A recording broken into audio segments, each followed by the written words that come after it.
All right, so we just finished going on our speed dates with these 4 gentlemen. Hi.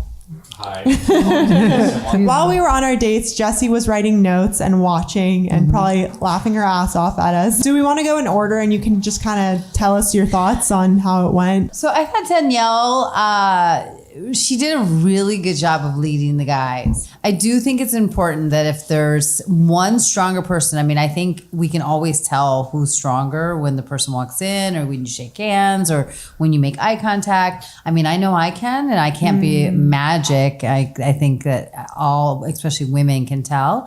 So I think that it's important that you led a lot of the conversations and you kept it going. So it was, in my eyes, she was the best one at being leading like the conversation.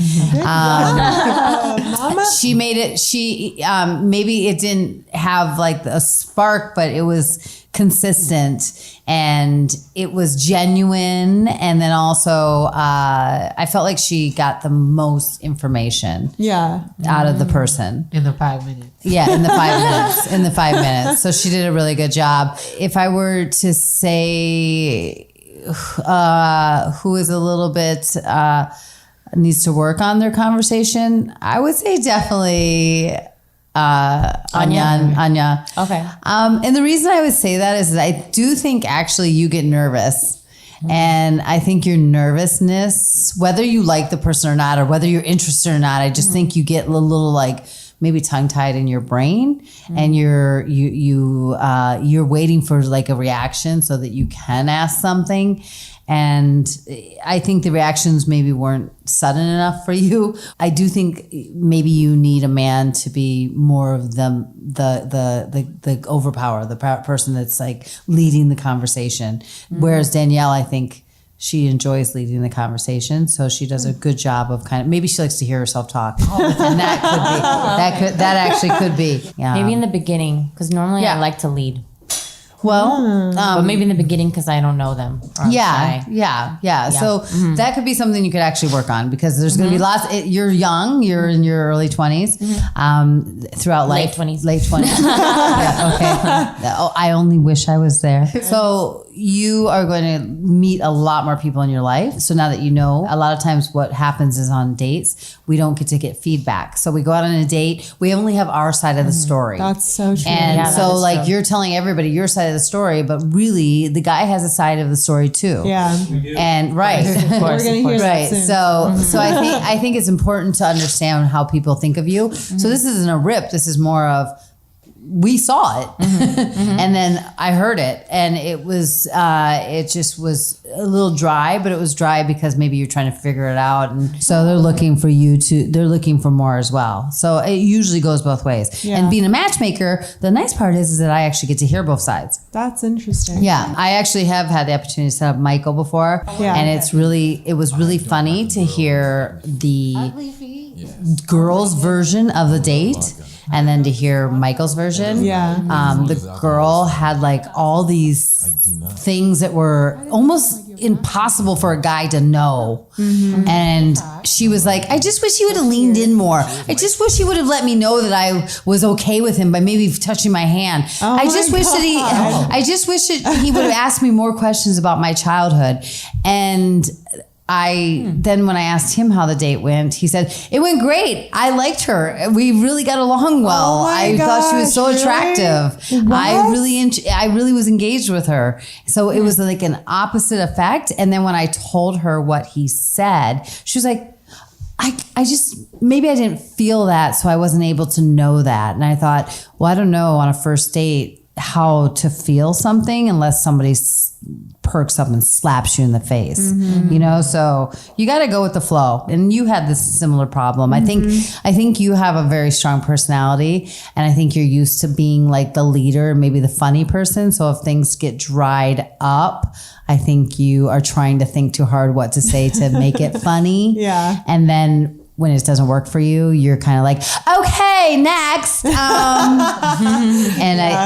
in itself, again, it kind of makes the guy awkward and feel awkwardness. Danielle did the best job of making the guy feel comfortable. Sure. Yeah. Definitely. So what tips can you give us to improve I think our communication? Yeah. So I think one of the things that I said is that when, for instance, I can. Which one asked about tattoos? Was that you or you? That was me. Did you? Yeah. You? Did you too? I just said I like your tattoos. Who'd you So say? did You I. said to Brian. The only tattoos I saw. Yeah, me too. So both of you. We both did. Okay. Oh, okay. Oh, yeah. Tattoos are a conversation piece. Right, they're a conversation piece, but you dropped the ball. You should have went further, and Brian should have too. Like you had to explain your Farsi on your body, whereas Brian could have been like, "Stand up, let me see. I want to see it," and that would have created an instant gratification for you because you'd have been like, here, look at it, and also it could have brought you closer because now he's looking at something very close to you, and you also get a kick out of him knowing something about you. Yeah. What does it mean? So yeah, of course. So I think Brian dropped the ball, but I also think you did because both of you said something about his tattoos, but you took it no further. And so if you open a door, when you open a door, you have an opportunity to go deeper, and none of you went deeper. I've had chemistry with a lot of people, but whether it's been deeper chemistry is another question. So I think to create deep chemistry, you have to go further. You can't just be surfacey. So when you do notice something different about someone, you can't just leave it at, oh, I see you tatted up. So what kind of car do you drive? It just, you have an opportunity to go a little deeper and to get to know the person. Why'd they get the tattoo? What does it mean to them? Where else would you get a tattoo if you wanted to get one? Would you ever do it on your penis? I don't know. Okay. So there's a lot more opportunity to take it farther and to also kind of tease with it. Yeah. And the same goes for Brian. Brian, you dropped the ball when she showed you her back. You just were like sitting as far as you could, going, oh yeah, hold on, let me get the binoculars out so I can see them. Do you have any tattoos? I have one. I think you can actually see it right now in this top. Can you see it right now? I can see a little bit of it. And you had an opportunity to be closer to her and ask her what her tattoo meant. Oh, okay. So how do I ask her that without seeming like a pervert? She was showing you. So when she turned and showed you, you could have said, come a little closer. I wanted to see it in person. And you could have also said, what does it mean? She said it was Farsi, her mom's handwriting. Wow, what does that mean? And how meaningful was it for you to have your mom's handwriting on your body? So Danielle wins in that category. All right. Ding, ding, ding, ding. So I have a question about that because you were saying that Danielle was the most like naturally Don't be a hater, Becca. No, I'm not. I'm so not. But like you're saying she was the one who was the most inquisitive. She was the one who was the most like conversational. Yeah, her conversations were a lot more back and forth. Yeah. And it was a lot more like boom, bing, bing, bing, bing, bing, right. where there was a lot more dead air with you two. Does that mean though that doesn't that just kind of mean that we're better suited for men who, like you kind of said for Anya, are more not dominating, but kind of take more charge in the conversation? Absolutely. But the hard part is that who walks in. I mean, if a guy walks into the room and he's dominating right in advance, I mean, I'm a woman. I know what you're going to think. Wow, he was so strong right when he came off. So there's always something wrong with what a guy does. So it doesn't matter what they do. You're going to find a way to disqualify the guy, right? Yeah. Because that's what women are looking for. We're looking to disqualify you. So the biggest part of it is that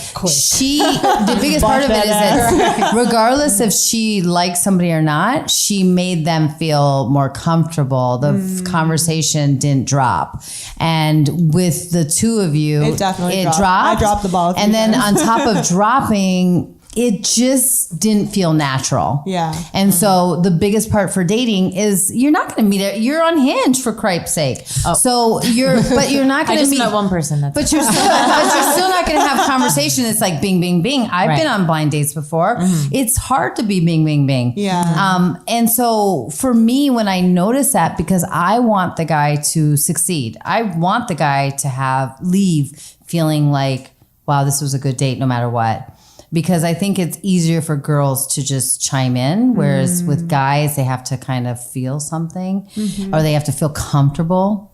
And so with women, we're already gossipy, so it's your job to chime in. And I do think that it's your job to not say, well, he didn't ask me enough questions. You guys have to understand, guys, keep it simple. It's sex, food, and sports. Like, do you have anything you want to add? Yeah, it's like sex, food, and sports. Men will date in numbers. So what happens with men is that they'll say, well, I'm not really fully attracted to her, but she does have nice breasts, so I'll go out with her. So they'll date in numbers, whereas women were like Quality. He doesn't fit into the 7 things that I love, so I'm not interested, and he has no chance. So we already set up the wall so high that it just takes a guy so long to climb it that we just we're not invested. Yeah. Okay, but with guys, they're like, well, she did say she was Russian. I do like Russian food. So I'll go with it. And they'll go with it. And so guys actually go through the dating process easier than women do because we're so sour that we have to say, he has to be right or I'm not going to go. One of the qualifying things I say for matchmaking when people hire me is I say, what are you looking for? And like, what's the percentile of the person that you're looking for that you have to get? Like if there's 10 things you want, where's the percentile that you have to get to make it a good date? And usually the women say to me, I'm looking for like 85 to 90%. And then I'll say, have you ever met somebody that fit into 85 or 90%? And they said, they say no. So they never have. So you're already setting yourself up. She's talking. So women usually go on dates saying, if I have 10 things I'm interested in, I want to meet at least 85 to 90% of those things on the date. Oh, wow. And when you say that, like who the hell meets 85 to 90% of your dating requirements? Nobody. And when I say that to them, how many people have you met that fit into this list? I'm just talking about some of the things. Yeah. And they say, nobody. So if nobody fits into your list, it's time to throw away half your list. Okay, but how do you determine what things on the list to throw away and what to keep? So I tell people to have a list of like a business card. So a business card is what? Yay big, So you can fit maybe 5 or 6 things on a business card. So I say have a list of 5 or 6 things that you really need in your life, and they have to be the core. It can't be stupid things like, I really like nice shoes. That's like the added effect. So it has to be like the moral things and the values. And so you want him to have a job. You want him to be stable. You want him to love his family. You want him to believe in something outside of, have a spirit of, believing in God or something else, but they have some kind of a happy spirit. Right. And they have to have a kind heart. Okay. So that's the core of what you're looking for. You can find that in so many people. Yeah. And then the rest is added bonus. So if the guy comes in with the core, then it's your job to find other things you like about him. Does that mean women really don't have a type? I think that women they stereotype that they have a type. So when I actually, again, Danielle's answer was the best. She said, I don't have a type, but yet she ended with a type. So I literally listened to all you guys talking. I was like kind of silent, just listening. And you said, I have a type. And the first thing I say to people when they're dating through me is I say, are you open to possibilities? And if they say, yes, I'm open to possibilities, then I say, and then when I show them possibilities and they say no, I give them 3 profiles. And if they say no to all 3 of them, I say, then you're not a good possibility for me. Whoa. Because they're not open to possibilities then. Yeah. Because I qualified all these guys. Yeah. They have a great job. They like who they are. They're good with their family. I have a good relationship with them. I've run a background check on them. Right. They are stable. They take care of themselves. They live alone. What else do you want? The other stuff is going to be an added fixture. All of that is so much better than right. Right. More so, but you're not. But most women aren't even interested in hearing that because they're counting them out because they like avocados or because they, they said one thing in their profile that's stupid, and you're like, oh. So I really think women lead with an emotional hand in dating, whereas men lead with logic. What? What do you think? Wait a What do second. you think women Because they're taking it as a numbers game. We're not. So we're missing out on a lot of opportunities. Let me ask you a question. Yeah. Have any of you been in love? The three of you? Yes. Yes. Yes? Okay. Were you in love with somebody that you expected to be in love with? Or when you broke up, where you were like, what the hell did I like about that guy? I can't believe I was so hungover over him. A little bit of both. Okay, but if you can say a little bit of both, which means is that you took the unexpected love and you created love with that person. Yeah. But it wasn't the ideal person. Usually Not the at person all. you were Yeah. in love with didn't fit in. You talked about the person you were in love with Right. did not fit into what you were looking for. So if he had a couple things, but really didn't fit in. So if he didn't fit into what you were looking for, most likely what you're actually looking for is not what you're looking for. It's a made That's up why list. we pick like wrong guys. Yeah, because it's a probably. made up list. Whoa. You have this list based on movies, fantasies, books, TV, internet. We're so warped. Right. But what we usually fall in love with is the spirit of somebody. Yeah. Can I chime in on that? Something I've learned to be open to the process about learning somebody. It can't be forced, right? It's gotta like gel, right? Things have to work and click together, right? On all those cylinders. But then you also have to be open to the pros and cons of that relationship. So for me, it's like I've learned to, okay, so like I have these non-negotiables, right? Certain things that I don't want in my life. Give us one of them. What's your non-negotiable? What's a non-negotiable? I don't like people who are into drugs and all that kind of stuff, right? Which most people don't. But the other thing that's important is, I think I'll give credence to you. What you said that resonated with me was you said family. So I think when you ask questions like that you pick those things that are important that make, I guess, that go further than just material stuff or whatever. Sure. You have those things that you want, but those things are important, like family values and having ambition. Those kind of things for me go further with the person, So it's like I've actually been on a date, just a side segue if I may. So I met a girl at a bank really, briefly, and we set up a date and whatnot. And she gave me her card and we ended up having lunch. And this was a long time ago. So it was a simple date, no big deal. I think it was at like a Cheesecake Factory or something. And I met her there. So we literally, we just got the menus. And so the first question she asked me, and I think I told you the story, Jess. She asked me, she goes, "So Anthony, do you come from money?" Is that my person? No, it wasn't. This was some girl I met at a bank. So literally, I mean, okay. That's funny. I was like shocked. I said, you know what? You're really going to lead with that question? Wow. You could have asked me anything in the fucking world. Right. And you asked me, do I come from money? Is it because of the car I have when you saw me in the parking lot? Is it because it was weird? Yeah. Sure. Sorry. So at any rate, so I just wanted to say that some of these questions that you want to ask are a little more with depth, right? Yeah. Not so fickle. Just so you guys know, none of your questions were depth. And in fact, both of you two made huge mistakes, and Brian, you did too, in asking about your past relationships. I just think that has no purpose. Like, who cares? Like, do I really care about who you dated in the past? I really don't. And by asking that question, what I'm really looking for is a negative answer. So because what else is a breakup? It's a negative thing. Right. I'm probably the only person that has happy breakups, but I have happy breakups. I mean, I'm friends with everybody that I broke up with. Ask Michael. We broke up before. I'm able to separate the two. Yeah. And you both took a wrong turn. Like you said, it's way too much. I don't give a shit if your girlfriend's insecure. It just makes me feel funny about that you're talking about her, actually.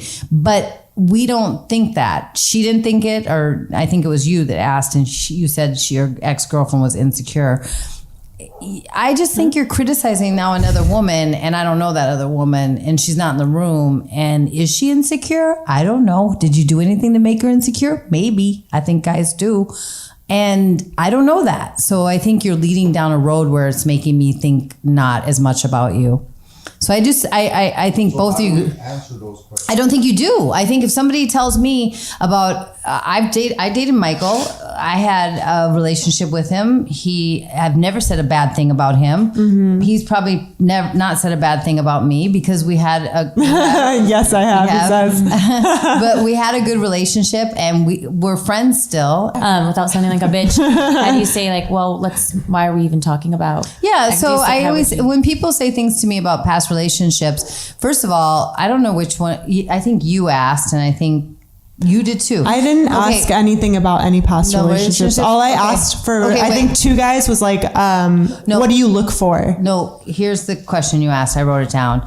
Both of you guys asked, and again, I'm going to be super honest with you. Yeah. I actually hate this question. And think about it if it was turned around on you and you felt awkward. Yeah. Why are you single? Why the fuck are you single? I didn't ask I mean, that. yes, Oh, I you did did. ask that. Both you did. You What? both you two asked that. What? Why are you single? No Both way. you two. Yeah. And I think it's because I didn't know what to say. yeah, and it is. Fine. But But it- then I said, I just haven't found my person. So then why are you single? Or, yeah. Why are you single? I asked that, but I didn't feel it was awkward. Well, of course it is because why are you single? Yeah, but he I mean, asked me think, too. but think Yeah. about it. But think about it. You're asking somebody Yeah. why they're single, but yet you're single. So who Yeah. the fuck are you? Yeah. I mean, I'm being honest. Like, Yeah, no, like when that's a good people point. say to me, why am I single? I said, why not? I said, I have a good time being single. I just got laid last week, 2 months ago. When's the last time you got tickled? So maybe say something like, so you're single. Tell me what you do for fun on your single time because I'm interested in hearing about the fun single you. Oh, okay. I like that. You know? That's pretty dope. That's good. I like That's that. pretty dope. As far as like when you first go on a few dates with somebody and like you're feeling them, as a woman, is it weird to text that person like, hey, I'm thinking about you or I'm missing you? Is that strange? No, I actually encourage it like even after the first date. So if I go out with somebody and I felt like I got a little sprung off of them, I will definitely be like, so you just left, but is it weird that I'm thinking about you? I just wanted to ask. You okay? Yeah. Okay. So does it make you look okay? I mean, Jess is totally right. After our first date, she blew my fucking phone up. Yeah, like, right. Like for a whole month before I responded. So I just have to ask about the whole like getting into bed. Do you have to? I mean, sometimes if you're feeling someone, why wait? But does it make you look weaker if it's like that first date, or how long do you have to wait, or is there no marker? Like, what are your thoughts on like They're saying never in the background horny there. and you want it and you're feeling them? Is that wrong? Does To that wait? Does it make you look weaker? Yeah. or make you look like No, you're it's looking like- for a one? Yeah, no, it's a great question. One night So stand. my rule of thumb is that if I want to see you again, I'm not fucking you on the first night. But if I don't want to see you again and I don't really care and I just had a good time with you, why not? Okay. You know what? You was feeling that, weren't you? But if I want more from you, I'm definitely probably not going to sleep with you. I will keep a little bit more of my scruples. Okay. So they respect you more. Interesting. And they're looking for a little bit more. Danielle, don't make Reverse fun it, of right? me. You can't. You Looking can't. at Like me. if you sleep, you have to know that if you sleep with them on the first night, you have to know that usually that's what they're going to think of.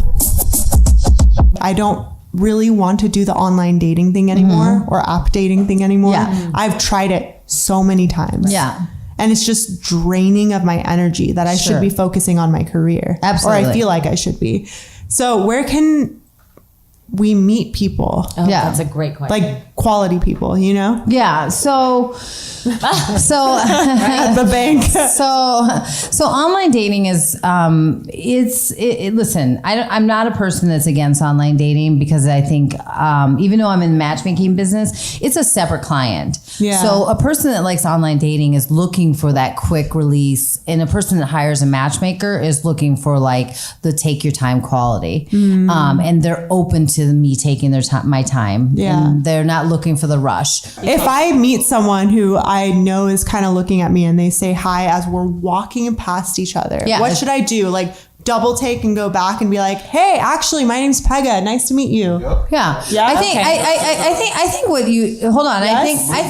I think what you need to do That's is not weird. Like, No. I just take that as like, No. oh, he might like me. No, it's not, because here's the thing. So, Confidence for a guy is everything. If a girl is confident, they're actually going to respect you more. Yeah. They're going to chase after you more, Wait, and if they're a going girl- to think if you're a female is sexier. It's a sexy thing, Yes. yeah. So be different. Stand out a little bit. Okay, so I'm Guys are actually waiting. going to try that now Yeah, because guys are I actually get that waiting a for you to talk to lot. 'em. I get that a lot where I'm like literally in a rush in the morning, like leaving the gym or something, and I have a guy walking down the stairs. I'm walking up the stairs. I have no idea what you just said. Oh, I would say not the guy from 7-Eleven, not the one. Oh no, not that one. That was nah. No, but I think if they say and hi they're to like you, hi, yeah, and they they think smile it's- at me, and I smile back, and then we're walking past each other. I'm like, fuck, he was cute. I think it's your job to say something Go back. like Shouldn't he I think say something to me? Well, I But think no, I this is guess different not. times now. Yeah. So Y'all, you need to say something. What? Oh, sorry. I just want to piggyback on something that you questioned. You asked, like if you saw a cute guy, would it be appropriate to say something to that guy? I think a lot of times that both a male and female in an awkward situation, because as a guy, we want to say something, but we're going to think that girl is going to think all we want to do is bang them if we give them a compliment. And the woman, and the same thing, the woman doesn't say anything because she thinks that if she says something that she's going to be viewed as someone that's too loose.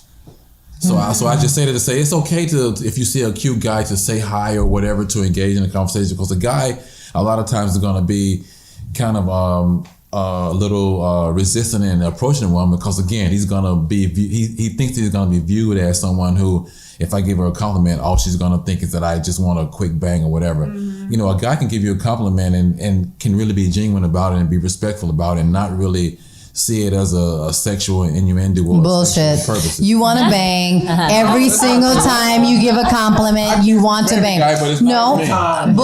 bullshit. Michael, I know you. Like no, every single time you give a compliment, the guy gives a compliment. He wants to bang. Okay, but here's the thing about women.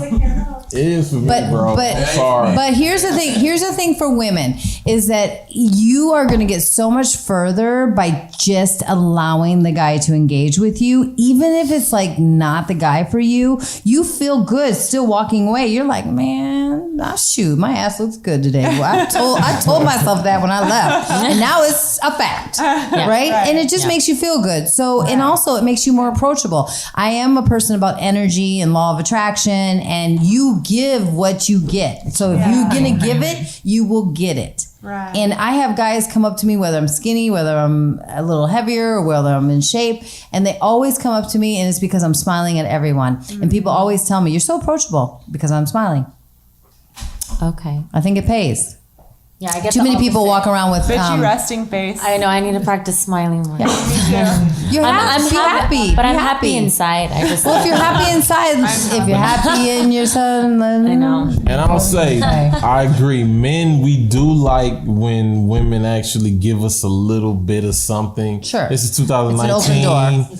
We live in the Me Too moment. A lot of guys are scared now. We don't want to say shit to y'all because otherwise we feel like, oh shit, she might take it the wrong way and, you know, something like that. But we absolutely love it when you guys give us the first pitch, and then we'll return.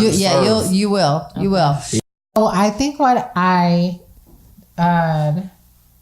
what's hard for me to do is like, because I speak to everybody, like even when I'm walking by I say hello, but what I do hate is like, I hate when I speak to people and then the guy is thirsty when I don't want to talk to them any longer. So how do you, like, in a nice way, because for example, I was at work, I was going to work and I work really early in the morning. So it's like 4:30 in the morning, I'm trying to, like, you know, get my mind right, listen to work. So I'm just saying hello, good morning to everyone. And so after I said like hello and good morning to him the first time, after that he kept trying to talk to me, like, hi, how are you doing? I'm like, hi, like, we already said hello.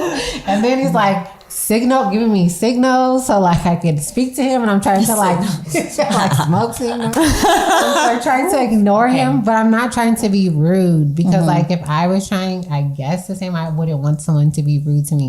And then like after, when I acted like I was looking like towards a different direction, like that he's like banging on the window. I'm like, this is like too much. I think like also you don't want to offend someone when they're doing too much. You want to be, I think, gentle. Yeah. You never know hurt somebody's feelings.